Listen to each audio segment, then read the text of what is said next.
In this second lesson about systems engineering, we're going to consider how systems engineering fits into the system lifecycle. Many organizations use different labels for lifecycle stages. Throughout the specialization, we have referred to Michael Greaves' breakdown of lifecycle stages. For this course, in the systems engineering perspective, we will work with the lifecycle stages defined in the 15288 standard. In the standard, a lifecycle is defined as a system progresses through its lifecycle as the result of actions performed and managed by people in organizations using processes for execution of their actions. The lifecycle stages used in the standard are concept, development, production, utilization, support, and retirement. Different models have emerged for managing the processes within and across lifecycle stages. Waterfall, published by Royce in 1970. The spiral approach, developed by Bohm in 1986.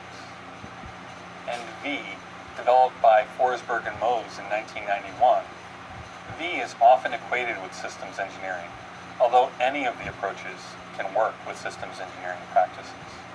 Something to keep in mind is that a pitfall of graphical representations of lifecycle processes is they imply a static, unidirectional flow.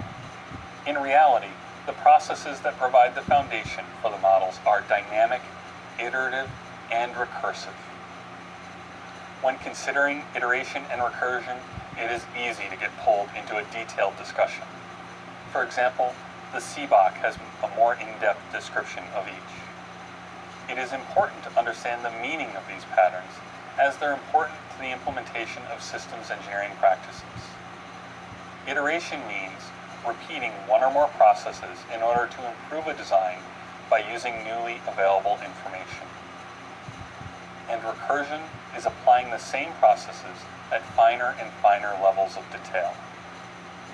A mental model of recursion that can be useful is nesting Russian dolls. The recursive operation would be open a doll, remove its contents.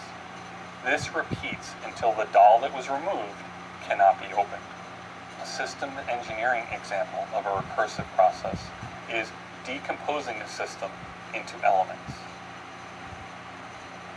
The first lifecycle model for systems engineering that we will consider in detail is the waterfall model. The waterfall model is a specified sequential process that follows a predetermined sequence. Waterfall is easily converted into schedules with deliverables, where the process flows downwards through all the stages that are required: concept, development, production, utilization, support, and retirement. By its nature, in waterfall, there is an embedded assumption that requirements are well understood and not likely to change during the execution of a project.